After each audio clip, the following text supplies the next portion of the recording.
2차 세계대전에 비해서는 비교할 필요도 없이 적은 숫자이지만 최소한 아프가니스탄보다는 훨씬 큰 피해를 입은 것이기 때문에 러시아로서는 적지 않은 피해를 입었다고 할 수 있는데, 아쉬워하면서 러시아를 우리 편으로 끌어들일 필요가 있겠냐라고 생각하시는 분이 있을 텐데, 북한을 견제하기 위해서라도 러시아와 관계를 복원해야 됩니다. 러시아를 밀쳐내면 밀쳐낼수록 러시아와 북한의 관계가 더 돈독해지고 가까워지면서 우리에게 유리한 상황이 아니거든요.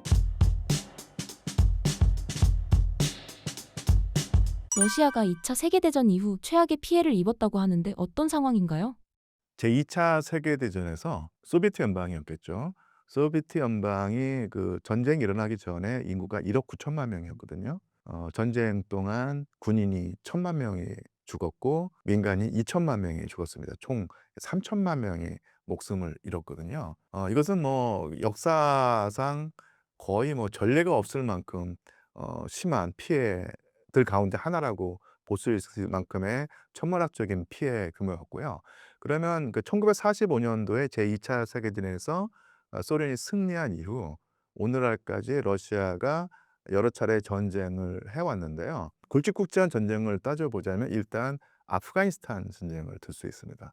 그러니까 아프가니스탄 전쟁을 10년 동안 펼쳐 오면서 그때 그 아마 제가 기억하기로 러시아 측에서 공식적으로 인정한 그 사망, 그 군인 전사자 수가 3만 명 내지 4만 명이었을 겁니다. 그러니까 실제로는 더 많을 수도 있지만 어쨌든 간에 공식적인 수치는 3만 명, 4만 명이었거든요.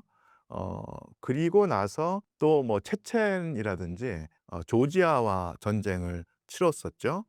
체첸에서도 사실은 적지 않은 피해를 입은 건 사실이지만 그래도 그 아프가니스탄 전쟁보다는 피해가 크진 않았고요. 조지아와의 그 전쟁은 오히려 그 5일 만에 정광석화처럼 러시아가 승리를 거뒀기 때문에 사실은 뭐 전사자가 없다시피 한 전쟁이었거든요. 그리고 2014년에 이 크림반도를 점령할 때도 사실은 무혈로 성공했기 때문에 피를 흘리지 않았습니다. 그래서 2차 세계대전 이후로 러시아에게 타격을 줄 만한 전쟁으로는 역시 아프가니스탄 전쟁인데, 그 규모가 뭐 3만 명, 4만 명 규모라고 했을 때 그 피해를 넘어서는 전쟁, 그 피해가 나온 것이 바로 이 우크라이나 전쟁이거든요. 지금 뭐 양측의 프로파간다가 있기 때문에 러시아의 그 정확한 인명 피해 규모, 즉 전사자만 따져봤을 때 전사자 규모가 얼마인지는 아무도 모릅니다. 러시아도 밝히고 있지 않고요.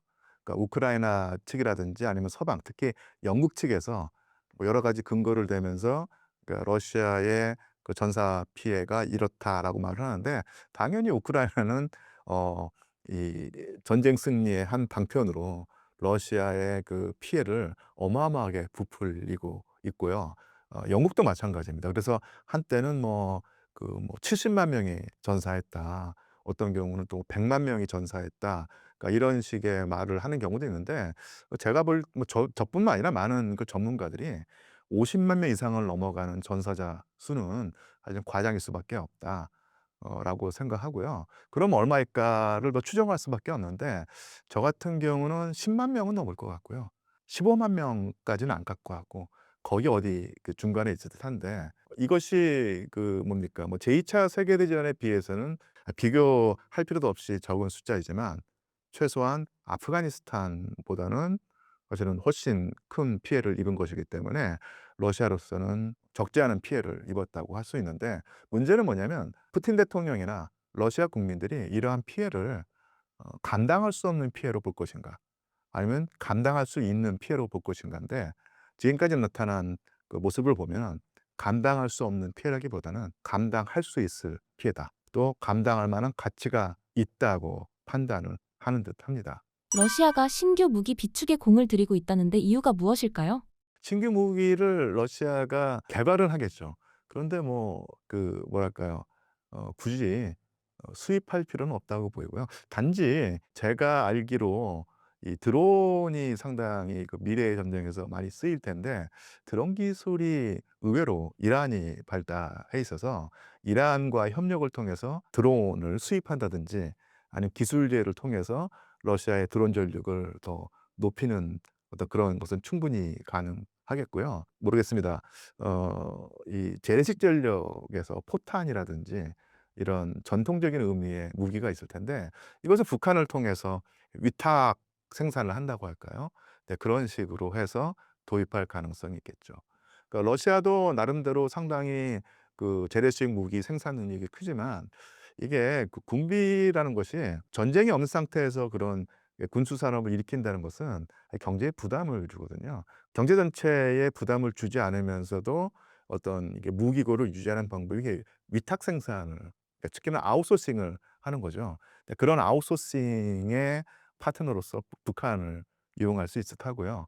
드론 전력을 강화하는 어떤 그런 의미에서는 이란 측과의 제휴를 모색할 수 있을 것이고요.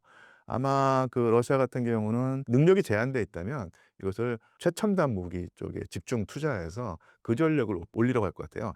제가 사실은 뭐 무기 체계를 잘 몰라서 뭐 아주 정확히 안다고 할 수 없는데 킨잘인가요? 극초음속 그 미사일이 그 러시아에서 개발이 됐고 이것이 엄청나게 서방과 미국에게 압박감을 주고 있는데 그쪽에 특화해서 자체 역량을 키우지 않을까 싶습니다. 러우 전쟁이 끝나면 우리나라에 어떤 영향을 미칠까요? 군사적으로 뭐 밀접하게 아주 긴밀하게 아니면 그 연동돼서 뭐 직접적인 영향을 끼치진 않겠지만 또한 뭐 제가 사실은 이 동북아시아 전문가가 아니라서 자신 있게 말하거나 어떤 뭐 남들보다 더 날카로운 분석은 할 수 있는 상태는 아닌데 많은 분들이 그 뭐랄까요? 우크라이나에서 러시아가 승리하게 된다면 중국이 더 이제 자신감을 얻고 대만을 압박하거나 침공을 해서 이 동북아시아의 긴장이 고조되고 쉽게 말하면 미국과 중국이 직접 충돌하는 것이 아니냐. 그러니까 이런 우려를 하고 있는데 중국과 미국 그리고 일본 뭐 이런 나라들이 있는 요 동북아시아의 정세가 긴박한 것은 사실이지만 우크라이나에서 러시아가 거둔 승리가 자동적으로 중국이 대만을 압박하고 침공하는 상태로 이어진다고 생각하는 것은 이 복잡 미묘한 동북아시아 정세를 너무 단순하게 생각한 것이 아닌가 그런 생각을 하고요. 이런 생각은 분석일 수도 있지만 제발 좀 그래 주었으면 하는 어떤 희망도 있습니다. 사실은 중국이 대만을 직접 공격하는 사태가 일어난다면 이것은 사실 거의 뭐 제3차 세계대전에 버금가거나 아니면 그 자체일 수가 있기 때문에 우리 그 한반도의 안위가 사실은 엄청난 위험에 처할 수 있기 때문에 '제발 좀 그러지 않았으면 좋겠다.' 이런 희망 섞인 생각을 해 봅니다. 푸틴과 김정은의 관계는 앞으로 어떻게 될까요? 또 한 번 말씀드리지만 제가 동북아시아 전문가가 아니고 제가 그 북한에 관해서 아는 바가 별로 없어서 정말로 그 뭐 날카로운 분석이라든지 다른 데서 들을 수 없는 얘기를 해 드릴 수 있는 상황은 아니고요. 저는 이 북한, 중국, 러시아가 상당히 좀 긴밀하게 협조하고 결속력을 강화하는 모습을 보이고 있는데 분명히 트럼프 대통령은 북한과의 관계를 재조정하거나 아니면 재협상하려고 하는 모습을 보일 것 같아요. 그런데 이런 움직임에 북한도 못 이기는 한치 하면서 응할 것 같은 느낌이 드는데 여기에 그 러시아와 중국이 어떤 입장을 보일지는 저도 가늠하기가 쉽지가 않습니다.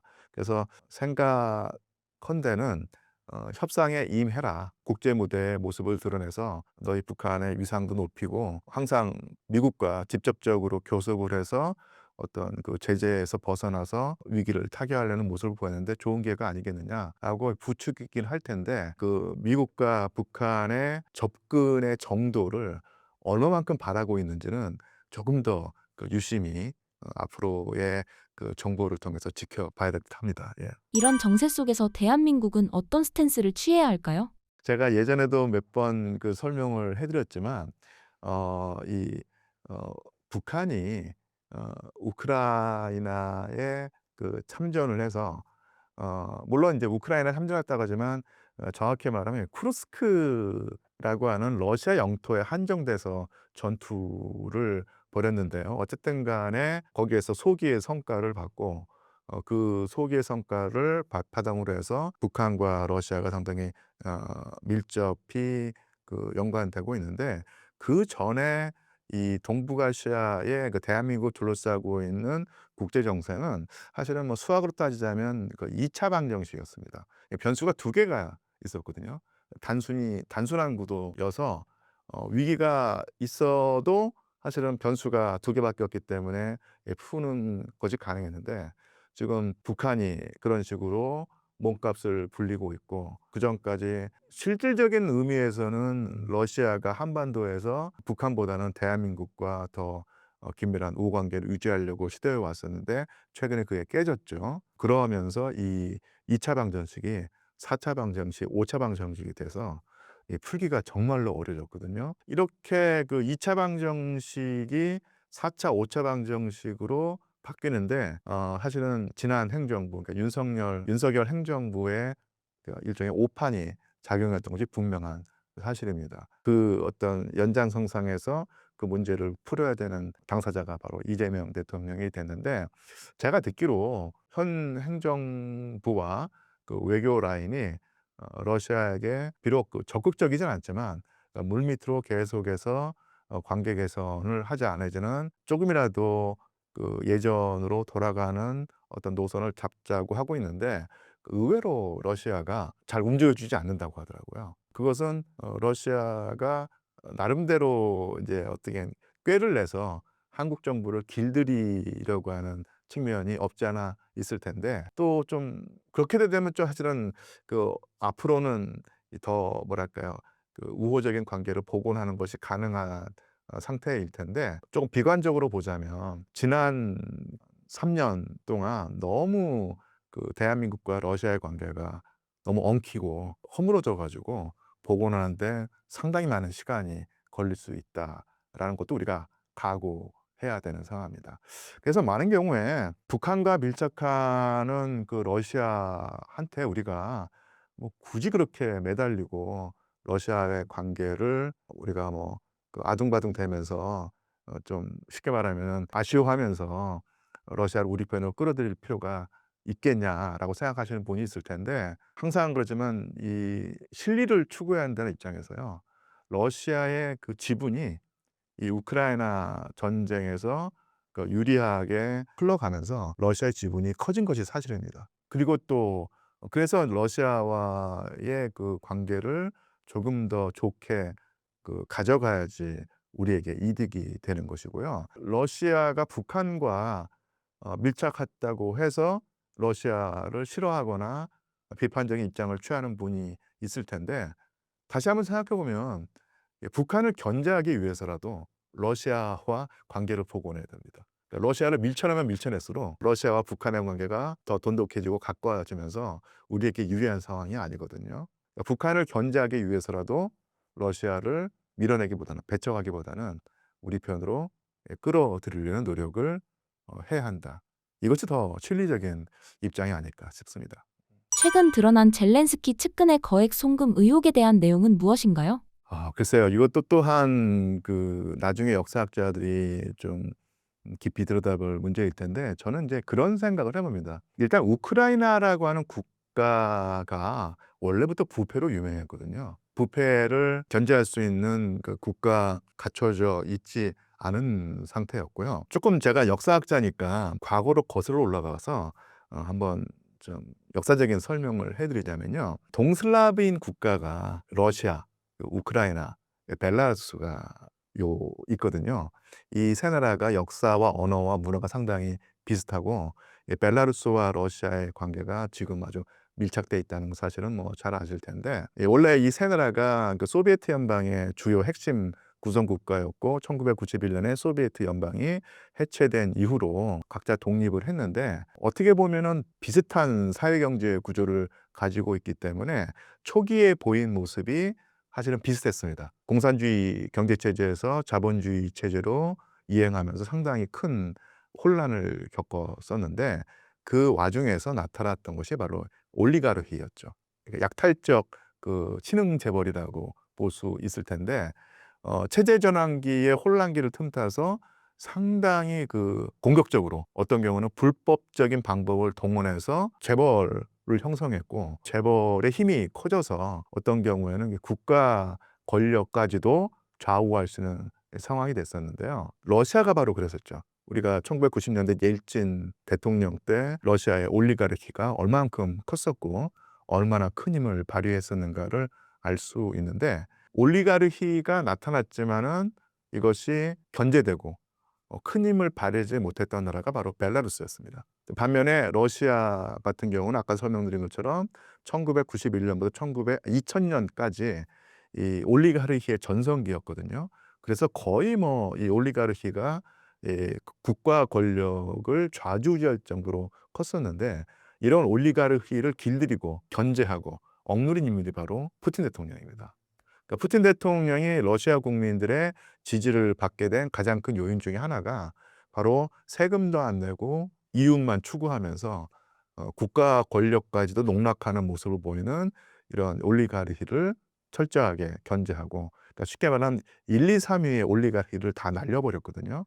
그리고 권력에 순응하는 올리가르히를 남겨두는 상황이 됐었는데, 그러면서 옐친 정부 때의 난맥상이 사라지고 부정부패가 사라지진 않았지만 최소한 국가를 걷어낼 수 있을 정도의 수준으로 가는 것을 막아낸 것이었거든요. 지금 당연히 러시아의 부정부패가 사실은 심한 것이 분명한 사실인데 아까도 설명 드린 것처럼 러시아의 어떤 국가 체제를 뒤흔드는 어떤 그런 수준으로까지는 진행이 되지 않은 것도 사실입니다.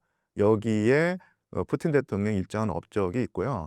지금 전쟁을 수행하면서 러시아 군대의 부정부패가 드러나고 있는데, 또한 벨로우소프인가요? 쇼이구 국방장관 이후에 민간인 출신의 국방장관을 임명하면서, 이분이 경제 전문가거든요. 경제 전문가가 지금 상당히 면밀하게 러시아 군부의 부정부패를 추적해서 응징을 가하고 있고요. 그것을 이제 척결하고 있는 상태거든요. 그런 상황이라는 얘기입니다. 그러니까 러시아의 부정부패가 없는 것은 아닌데 통제 가능한 수준으로 관리되고 있다, 이렇게 설명을 드릴 수 있겠습니다. 그런데 반면에 올리가르히가 가장 번성했고, 그리고 정치 권력이 올리가르히를 전혀 통제할 수 없는 수준에 이르렀던 나라가 바로 이 우크라이나였거든요. 아까도 말씀드렸지만은 러시아의 경우에 옐친 대통령 때는 올리가르히에게 좌지우지된 상황이었다가 2000년에 푸틴 대통령이 집권하면서 이 올리가르히를 완전히 제압을 했었는데, 그러니까 이런 과정이 우크라이나는 없었던 거예요. 그리고 포로셴코라고 하는, 흔히 우리가 약간 뭐 조금은 비꼬는 의미일 수도 있고 아니면 우스갯소리로 초콜릿 재벌이라는 말을 쓰는데, 이 식료품 업계에서 엄청난 돈을 번 우크라이나의 포로셴코라고 하는 올리가르히가 아예 대통령이 됐어요. 이 올리가르히가 대통령이 됐다는 것은 재벌이 완전 경제뿐만 아니라 정치까지도 완전히 뒤흔드는 상황이 됐다는 것이었거든요. 그 상황에서 사실은 우크라이나에 있는 올리가르히를 부정부패를 견제할 수 있는 정치 세력이 없었다는 것이고, 오히려 정치 세력이 앞장서서 부정부패를 조장했다는 생각도 할 수 있는 것이거든요. 이런 상태가 바로 우크라이나였고요.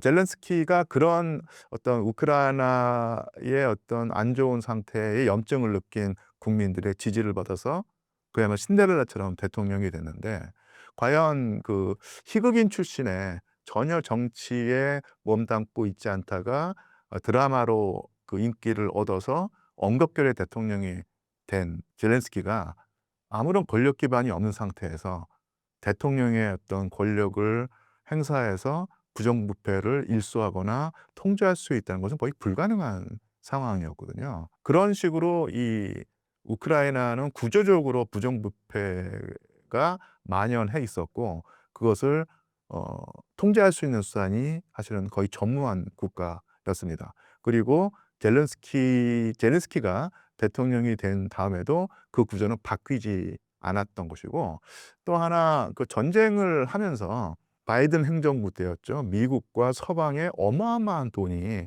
우크라이나로 흘러 들어왔는데 부정부패 구조에서 그 돈들이 온전히 전선의 전투력으로 전환되리라는 보장이 전혀 없는 것이거든요. 엄청나게 누수가 심해져 가지고 그 중간 관리들이 그것을 많이 빼먹었던 것이 사실입니다. 뭐 쉽게 설명하자면 우리가 1949년에 이 중국에서 장개석 군대와 마오쩌둥 군대가 결국 대결을 하다가 이 장개석 군대가 패망을 했을 때, 이 장개석 군대가 패망한 가장 큰 이유가 사실은 부정부패 때문에 그랬겠죠. 미국으로부터 어마어마한 물자를 받으면서도, 지원을 받으면서도 그것이 실제로 그 마오쩌둥 군대를 제압하는 전투력으로 전환되지 못하고 중간에서 새버렸기 때문에 그 거대한 이 중국이 결국은 이 공산주의 세력에 넘어갔던 것인데, 똑같은 구조가 사실은 우크라이나에 나타났다고 할 수 있겠죠. 근데 문제는 그런 사정을 아마 그 서방이나 미국이 모르지 않았을 겁니다. 분명히 알고 있었겠죠. 그 정도로 허술한 미국이 아니거든요. 근데 그전까지는 알면서도 눈 감아 주는 것이었었는데, 왜 하필 지금 젤렌스키의 부정부패 착복 구조가 드러났는가? 아마 제가 볼 때는 트럼프 행정부 내지는 미국이 젤렌스키의 목을 쥐고, 만약에 우리 말을 듣지 않으면 너를 부정부패로 날려버리겠다, 그러려고 하면은 공론화되고 여론화돼야 되기 때문에, 그런 미국의 입김이나 공작이 작용해서 그전까지는 공공연하게 알고 있으면서도 감춰왔던 젤렌스키의 부정을 드러냈다고 할 수 있겠습니다. 그렇다면 지금 전 세계적으로 젤렌스키의 여론은 어떤 상황인가요? 글쎄요, 뭐 그 서방은 아직까지도 젤렌스키를 지지하고 젤렌스키의 어떤 그런 부정부패 구조를 문제 삼지 않으려고 하고 있는 듯합니다. 제가 말한 서방은 영국, 독일, 프랑스일 텐데, 반면에 미국, 더 정확히는 그 트럼프 행정부는 약간 짜증이 나 있는 상태 같아요. 그러니까 쉽게 말하면 큰형님 둘이 지금 미국과 러시아가 서로 뭐 의기투합해 가지고 이해관계를 조정하려고 하는데, 이 조무래기가 지금 달라들어 가지고 계속 판을 어그러뜨린다는 상황이 조금 못마땅하면서, 아까도 말씀드린 것처럼 젤렌스키가 감당할 수 없는 수준으로 말썽을 부린다면 그것을 억제하거나 아예 그냥 흔히 하는 표현으로 네임 체인지를 해 가지고 젤렌스키를 날려버리고 새로운 인물을 그 자리에 세울 생각도 하고 있을 텐데, 그 카드가 바로 사실은 이 공작을 통해서 미국이 중남미라든지 아프리카라든지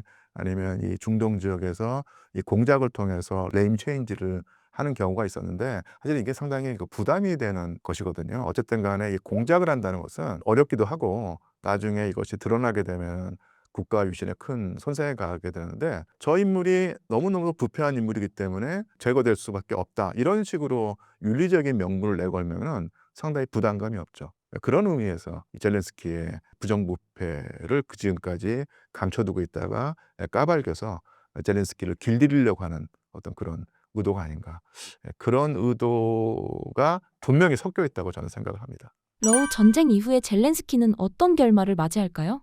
결말이 어렵죠. 일단 전쟁에서 사실은 패배를 했다고는 볼 수 없지만, 어쨌든 간에 패배 직전에 몰려 있다는 것은 그만큼 운신의 폭이 좁다는 것이고요. 분명히 그 러시아는 계속해서 이런 젤렌스키 상태를 이용해서 어떤 식으로 압박을 가하냐면요. 그러니까 너희 그 우크라이나가, 즉 젤렌스키 당신이 지금 러시아와 협상을 원한다고 하는데 할 수 있다. 그런데 이 협상이란 것은 쉽게 말하면 그러니까 이 나라의 대표와 저 나라의 대표가 만난다는 것인데, 한쪽 대표의 권력의 정당성이 문제가 된다면은 대등한 협상이 이루어진다고 하지 않는 것입니다.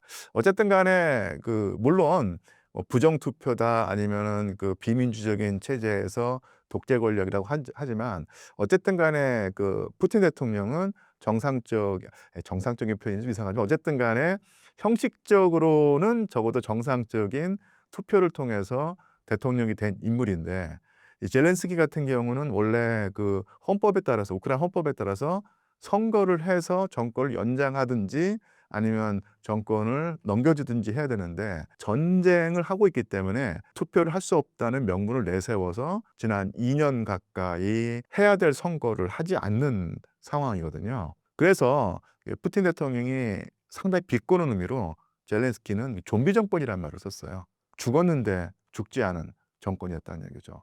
그래서 내가 이런 상태에서, 그러니까 투표를 통해서 합법적인 권력을 세운 내가 그렇지 못한 당신과 협상을 벌여서 어떤 결말을 보더라도 그다음에 우크라이나에 새로운 권력자가 나타났을 때 그 사람이 이것은 내가 관여하지 않은, 그리고 정당성이 없는 젤렌스키 정부가 해 놓은 협상이기 때문에 난 인정할 수 없다라고 하면서 판을 뒤집어 버리면은 러시아로서는 상당히 골치 아픈 상황이거든요. 그래서 헌법에 따른 선거를 치루어서 정당하게 정권을 연장하든지 아니면 교체를 한 새로운 정권과 협상을 하겠다, 이런 식으로 압박을 하고 있는 것이거든요. 그런데 이런 식의 러시아의 입장은 상당히 정통론에 입각한 것이긴 하지만 또한 상당히 정교한 외교수입니다. 어떻게 보면 상당히 죽음의 묘수라고 할 수 있는데, 지금 상태에서 젤렌스키가 만약에 선거를 치르려고 한다면 계엄을 해제해야 돼요. 계엄을 해제한 상태에서 전황이 불리한 가운데, 그리고 부정부패 행위가 지금 드러난 상태에서 선거를 치렀다고 했을 때 과연 정권이 연장될 수 있을까? 쉽게 말하면 다시 대통령에 뽑힐 수 있을까? 상당히 회의적일 수 있습니다. 또 잘루진이라고 하는 강력한 경쟁마가 지금 영국에, 해외에 나가 있고요. 잘루지니가 사실은 전쟁 영웅이었는데 국민들의 신망을 얻고 있는 잘루지니를 한순간에 군복을 벗겨가지고 저 멀리 영국으로 보내버린 또 인물이 바로 젤렌스키거든요.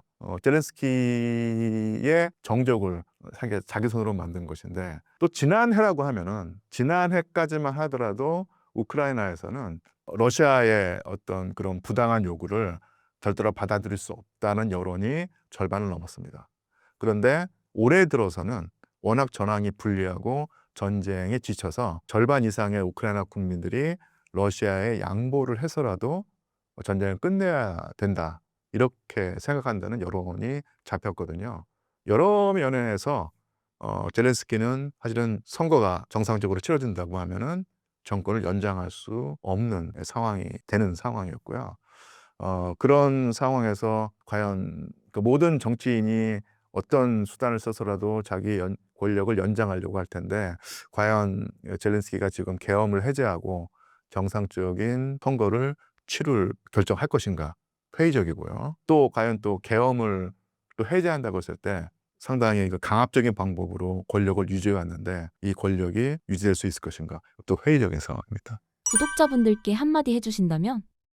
저는 개인적으로 국제 관계에서 이상을 추구하고 정의를 추구하는 그런 흐름이 있고, 또 하나 진리를 추구하는 흐름이 있다고 생각을 하는데요. 가장 좋은 것은 두 가지를 절충하는 것이겠죠. 그런데 되게 최근에 보면, 지난 3년 동안에 보면은 항상 국제 관계에서, 국제 무대에서 대한민국의 실리를 추구하는 것이 가장 우선한다고 말하는 분들이 실제로는 이상이나 정의를 얘기하면서 우크라이나 러시아 전쟁을 봤던 측면이 있다고 보입니다. 그래서 저는 그렇게까지 실리를 강조하던 분들이 왜 하필 이 우크라이나 러시아 전쟁에 하면서만큼은 어떤 정의의 문제를 따지고 윤리의 문제를 따지고 이상을 따지는가? 그러니까 이것이 조금 저는 좀 이해가 안 되가 많았거든요. 물론 당연히 국제사회에서라도 정의와 윤리와 도덕을 따져야 되는 것이 분명한 사실인데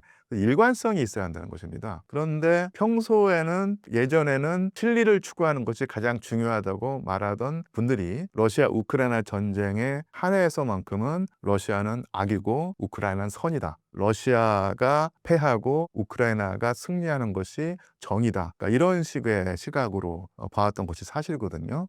그래서 조금은 제가 볼 때는 이 뭐랄까요, 일관성이 없다는 느낌이 들었고요. 그런 비판보다는 어쨌든 간에 우크라이나 러시아 전쟁의 복잡한 성격을 더 잘 간파하고 승리하는 쪽에 패를 걸었던 국가가 바로 북한이었습니다. 그리고 그 판단에 따른 성과를 지금 보고 있는 상태고요. 이 우크라이나 러시아 전쟁의 정말로 복잡 미묘한 배경과 어떤 연원을 이해하지 못하거나 아니면 이해하려고 하지 않으면서 사실은 패하는 쪽에 패를 걸었던 나라가 사실은 지난 윤석열 행정부였거든요. 네, 그 결과를 좀 고스란히 지금 2025년 9월 달을 살아가는 우리가 지금 짊어져야 되는 상황입니다. 그런데 상당히 좀 참담한 느낌이 있는데 그렇다고 해서 모든 것을 다 포기하고 가만히 있을 수는 없고요.